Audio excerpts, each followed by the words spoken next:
जय श्री कृष्णा। आज हम सुनेंगे हल षष्ठी व्रत कथा की संपूर्ण 6 कथाएं।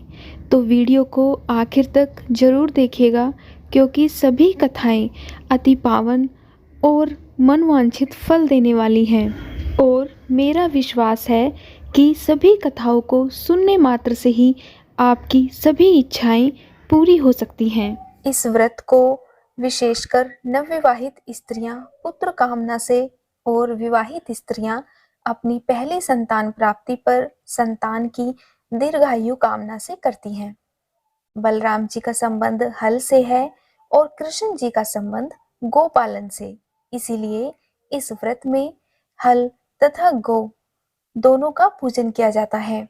साथ ही साथ हल षष्ठी व्रत में शिव परिवार अर्थात शिव जी, माता पार्वती, सिद्धि बुद्धि सहित गणेश जी, स्वामी कार्तिकेय, इनके अलावा भगवान श्री कृष्ण व बलराम जी तथा हल षष्ठी माता की विशेष पूजा की जाती है। अब सुनते हैं हल षष्ठी व्रत की पहली कथा यानी कि अध्याय 1। मथुरा के राजा कंस अपनी बहन देवकी को विवाह के उपरांत विदा करने जा रहे थे तो आकाशवाणी के वचन सुन के देवकी का 8वां गर्भ तेरी मृत्यु का कारण बनेगा, यह जानकर बहन और बहनोई को कारागार में डाल दिया और वसुदेव और देवकी के 6 पुत्रों को एक एक करके कंस ने मार डाला। जब 7वें बच्चे के जन्म का समय नजदीक आया तो देवर्षि नारद जी वसुदेव और देवकी से मिलने पहुंचे और उनके दुख का कारण जानकर देवकी को हल षष्ठी देवी के व्रत रखने की सलाह दी। देवकी ने नारद जी से हल षष्ठी व्रत की महिमा व कथा पूछी तो नारद ने पुरातन कथा कहना प्रारंभ किया कि चंद्रव्रत नाम का एक राजा था जिनको एक ही पुत्र था। राजा ने राहगीरों के लिए एक तालाब खुदवाया किंतु उसमें जल नहीं रहा, वो सूख गया। राहगीर उस रास्ते गुजरते और सूखे तालाब को देखकर राजा को गाली देते थे। इस खबर को सुनकर राजा बहुत दुखी हुआ कि मैंने तालाब खुदवाया, मेरा धन व धर्म दोनों ही व्यर्थ गए। उसी रोज रात में राजा को स्वप्न में वरुण देव ने दर्शन देकर कहा कि यदि तुम अपने पुत्र का बलि तालाब में दोगे तो जल भर जाएगा। सुबह राजा ने स्वप्न में कही बात दरबार में सुनाई और कहा कि मेरा धन व धर्म भले ही व्यर्थ हो जाएं, पर मैं अपने पुत्र की बलि नहीं दूंगा। यह बात लोगों से होता हुआ राजकुमार तक पहुंच गई तो वह सोचने लगा कि यदि मेरी बलि से तालाब में पानी आ जाए तो लोगों का भला होगा। यह सोचकर राजकुमार अपनी बलि देने तालाब में बैठ गया। अब वह तालाब पानी से लबालब भर गया। जल के जीव जंतुओं से तालाब परिपूर्ण हो गया। इकलौते पुत्र के बलि हो जाने से राजा बहुत दुखी होकर वन को चला गया। वहां 5 स्त्रियां व्रत कर रही थी, जिसे देखकर राजा ने कौन सा व्रत और क्यों कर रही हो पूछने पर स्त्रियों ने हल षष्ठी व्रत की संपूर्ण विधि विधान बतलाई। उसे सुनकर राजा वापस नगर को गया और अपनी रानी के साथ उस व्रत को किया। व्रत के प्रभाव से राजपुत्र तालाब से जीवित बाहर निकल आया। राजा परिवार सहित हल षष्ठी माता के जयकार कर सुखपूर्वक निवास करने लगा। इति हल षष्ठी व्रत कथा प्रथमोध्याय। अब नारद जी ने देवकी से हल षष्ठी व्रत की अन्य कथा कहना शुरू किया कि उज्जैन नगरी में 2 सौतन रहती थी। एक का नाम रेवती तथा दूसरी का नाम मानवती था। रेवती को कोई संतान नहीं थी, जबकि मानवती के 2 पुत्र थे। रेवती अपने सोत के बच्चों को देखकर हमेशा सोतिया डाह से चलती रहती और उनके पुत्रों को मारने का जतन ढूंढती रहती थी। एक दिन उन्होंने मानवती को बुलाकर कहा कि बहन, आज तुम्हारे मायके से कुछ राहगीर मुझसे मिले थे। उन्होंने बताया कि तुम्हारे पिताजी बहुत बीमार हैं और वह तुम्हें देखना चाहते हैं। पिता की बीमारी को सुनकर मानवती दुखी हुई। तब रेवती कहने लगी कि बहन, तुम शीघ्र ही अपने पिता से मिलने चली जा। तुम्हारे आने तक मैं तुम्हारे बच्चों का ध्यान रखूंगी। सोत की बात को सच मानकर और अपने पुत्रों को रेवती के हाथों सुरक्षित देकर मानवती पिता से मिलने मायके चली गई। अब रेवती बच्चों को मारने का अच्छा मौका जानकर उन दोनों बच्चों को मारकर जंगल में फेंक आई। इधर मानवती जब मायके पहुंची तो पिता को स्वस्थ देखकर पिता से अपनी सोच की कही बातों को कहकर कुशल क्षेम पूछती है। अब मानवती के माता पिता ने अनहोनी के संदेह से पुत्री को जाने को कहा, किंतु मानवती के माता ने कहा कि पुत्री, आज हल षष्ठी माता का व्रत का दिन है, अतः तुम भी पुत्रों की दीर्घायु की कामना से यह व्रत करो। आज की जगह कल चली जाना। माता की सलाह मानकर मानवती पुत्रों की स्वास्थ्य कामना से हल षष्ठी माता का व्रत धारण कर दूसरे दिन अपने घर जाने को निकली। रास्ते में वही जंगल पड़ा और वहां अपने बच्चों को खेलते देखकर उनसे पूछती है कि तुम लोग यहाँ कैसे पहुंचे। तब उसके पुत्रों ने बताया कि आपके चले जाने पर हमारी दूसरी माता रेवती ने हमें यहाँ मारकर फेंक दिया। तभी एक दूसरी स्त्री ने हमें फिर से जिंदा कर दिया। अब मानवती को समझते देर नहीं लगी कि यह सब माता हल षष्ठी की कृपा से ही संभव है, और माता की जयकार करती हुई वह अपने घर को गई। नगर में मानवती के पुत्रों को पुनः जीवित देखकर और माता हल षष्ठी की महिमा जानकर सभी स्त्रियां हल षष्ठी व्रत को करने लगीं। इति हल षष्ठी व्रत कथा द्वितीय अध्याय। इसके बाद नारद जी ने देवकी से हल षष्ठी व्रत की एक और कथा कहना प्रारंभ किया कि दक्षिण में एक सुंदर नगर है। वहां पर एक बनिया अपनी भार्या के साथ रहता था। दोनों पति पत्नी स्वभाव से बहुत अच्छे व संस्कारी थे। बनिया की पत्नी गर्भवती होती संतान को जन्म देती थी, किंतु भाग्यवश उनके संतान कुछ समय के बाद मर जाती थी। इस प्रकार एक एक करके बनिया की पत्नी के 6 संतान मृत्यु को प्राप्त हो गई। इस कारण दोनों पति पत्नी बहुत दुखी होकर मरने के उद्देश्य लेकर घर से वन की ओर चले गए। वहां जंगल में एक साधु से उनकी भेंट हुई तो उन्होंने साधु से अपनी व्यथा कह सुनाई।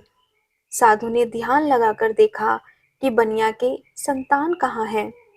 साधु ध्यान में यम, कुबेर, वरुण, इंद्र आदि लोक में ढूंढा, किंतु जब वहां बनिया के बच्चे नहीं दिखा तो साधु ब्रह्मलोक को गए। वहां साधु ने बनिया के सारी संतान को देखकर उन्हें अपने माता पिता के पास लौटने का आग्रह किया। बच्चों ने वापस लौटने से मना करते हुए कहा कि मुनिवर, इससे पूर्व हम कई बार जन्म ले चुके हैं। हम किस किस माता पिता को याद रखकर उनके पास जाएं। हम जन्म मृत्यु और गर्भ के चक्कर से अब मुक्त हैं, अतः अब नहीं जाना चाहते। तब साधु ने बनिया को दीर्घजीवी संतान प्राप्ति का उनसे उपाय पूछा। उन आत्माओं ने कहा कि यदि बनिया और उनकी पत्नी माता हल षष्ठी का व्रत रखकर पूजन करे, उनकी कथा को सुने, तब उन अपने पुत्र को व्रतोपरांत जल से भीगा कपड़ा लगाए तो उनका वह बालक दीर्घजीवी होगा। उन आत्माओं से इस प्रकार सुनकर साधु ध्यान से वापस आकर बनिया से हल षष्ठी व्रत कथा और नियम आदि बताकर और इस विधि विधान को सुनकर दोनों पति पत्नी अपने घर चले गए। समय बीतने के बाद जब हल षष्ठी व्रत का दिन आया तो उन्होंने व्रत रखा व संतान प्राप्ति का वर मांगा। माता हल षष्ठी की कृपा से अब बनिया की पत्नी गर्भवती हुई और उसने एक सुंदर संतान को जन्म दिया। अगले व्रत पर उन्होंने साधु के बताए अनुसार अपने पुत्र को पोता मारती है। माता की कृपा से अब उनके संतान दीर्घायु को प्राप्त किया। बनिया का परिवार प्रसन्नतापूर्वक जीवन यापन करने लगा। इति हल षष्ठी व्रत कथा तृतीय अध्याय। एक बार राजा युधिष्ठिर ने भगवान श्री कृष्ण से अत्यंत शोक संतप्त भाव से कहा, हे देवकी नंदन, सुभद्रा अपने पुत्र अभिमन्यु के मरणोपरांत शोक संतप्त है। वह अभिमन्यु की भार्या उत्तरा के गर्भ की संतान भी ब्रह्मास्त्र के तेज से दग्ध हो रही है, क्योंकि दुष्ट अश्वत्थामा ने गर्भ को निस्तेज कर दिया। द्रौपदी भी अपने 5 पुत्रों के मारे जाने से अति दुखी है। अतः इस महादुख से उत्थान हेतु कोई उपाय बताएं। तब श्री कृष्ण ने कहा, हे राजन, यदि उत्तरा मेरे बताए इस अपूर्व व्रत को करे तो गर्भ का निस्तेज शिशु पुनर्जीवित हो जाएगा। यह व्रत जो भाद्रपद की कृष्ण पक्ष षष्ठी पर भगवान शिव, पार्वती, गणेश व स्वामी कार्तिकेय की विधि विधान द्वारा पूजन पुत्र पौत्र की अल्पायु व शोक के महादुख से मुक्ति प्रदान करने वाला है। इस व्रत के संदर्भ में श्री कृष्ण ने राजा युधिष्ठिर को कथा बताते हुए कहा कि पूर्व काल में सुभद्र नाम का राजा था, जिनकी रानी का नाम सुवर्णा था। राजा रानी को एक हस्ती नामक पुत्र था। एक बार राजपुत्र हस्ती धाय मां के साथ गंगा जी स्नान करने गया। बाल स्वभाववश हस्ती जल में खेलने लगा। तभी एक ग्राह ने उसे खींचते हुए जल के अंदर ले लिया। इसकी सूचना धाय मां ने जाकर रानी स्वर्णा से कह सुनाई। इस पर रानी ने क्रोधवश धाय के पुत्र को धधकते हुए आग में डाल दिया। पुत्र शोक से व्याकुल धाय मां निर्जन वन को चली गई और वन में एक सुनसान मंदिर के पास रहने लगी। वन में सूखा तिनका, धान्य, महुआ आदि जो मिलता उसे खा लेती और मंदिर में विराजित शिव, पार्वती, गणेश जी की पूजन करके दिन व्यतीत करने लगी। इधर नगर में एक अद्भुत घटना घटित हुई कि धाय मां का पुत्र आग की भट्टी से जीवित निकल आया और खेलने लगा। यह खबर पूरे नगर में फैलते हुए राजा रानी के पास पहुंची, तो उन्होंने इस घटना के विषय में पुरोहितों से पूछा। तभी सौभाग्य से वह दुर्वासा ऋषि पहुंचे।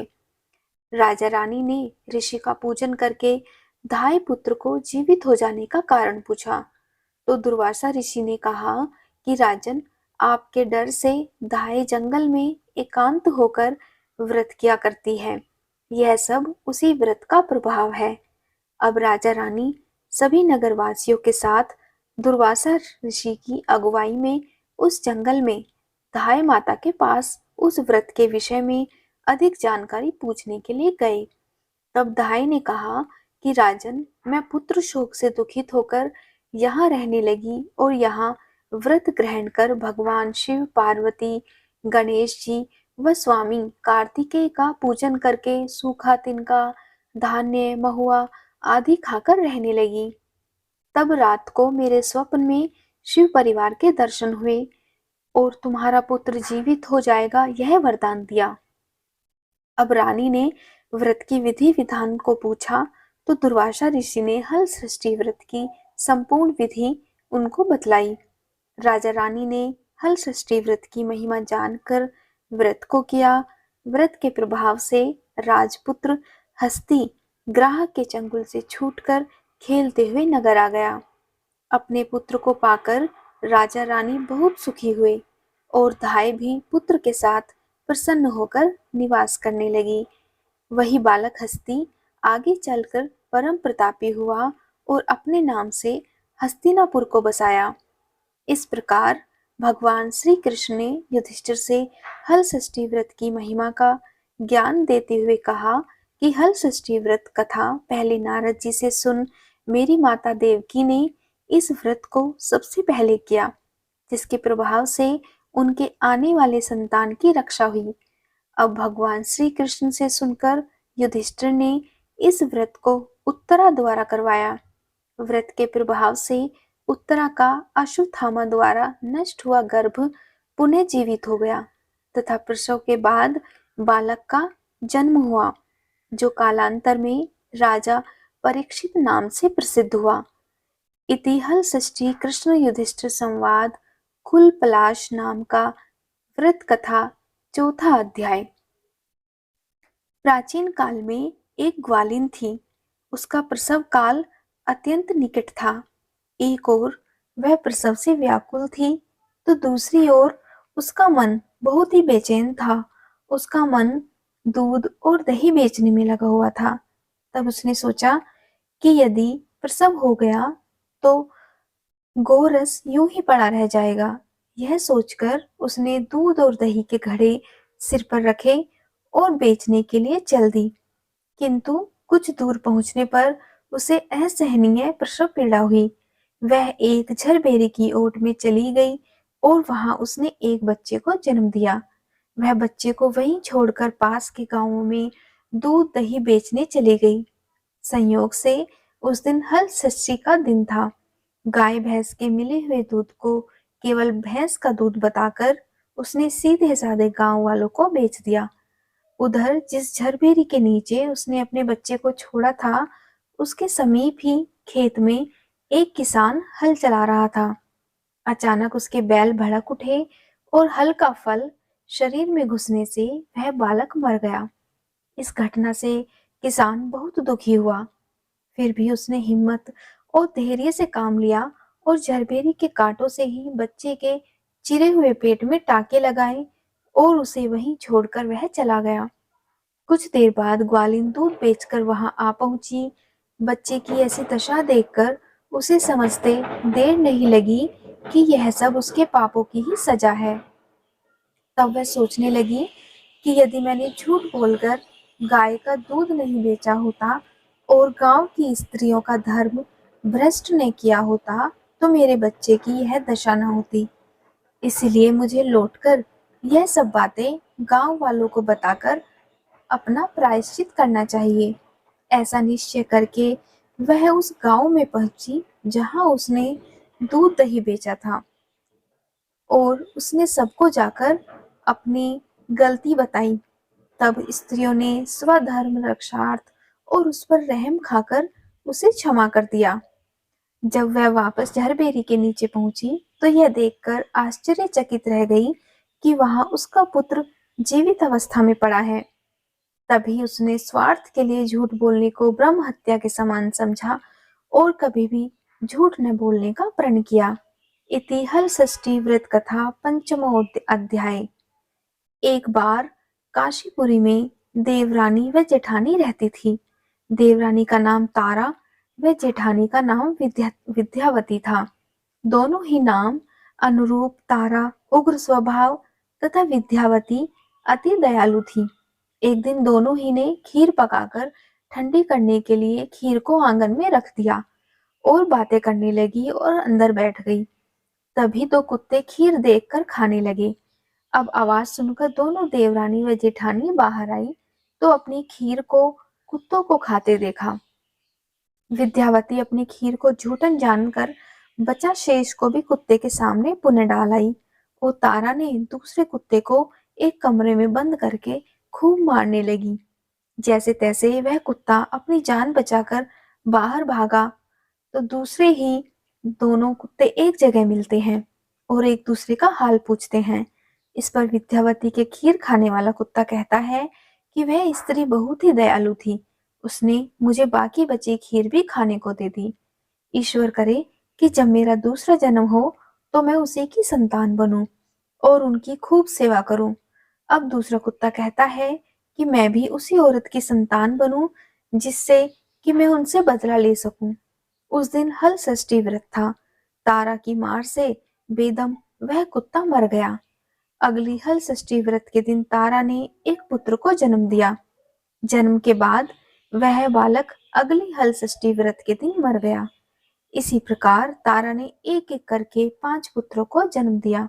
उनका पुत्र 1 साल बाद हल षष्ठी व्रत के दिन मर जाता था, जिससे तारा दुखी होकर हल षष्ठी माता से प्रार्थना करने लगी।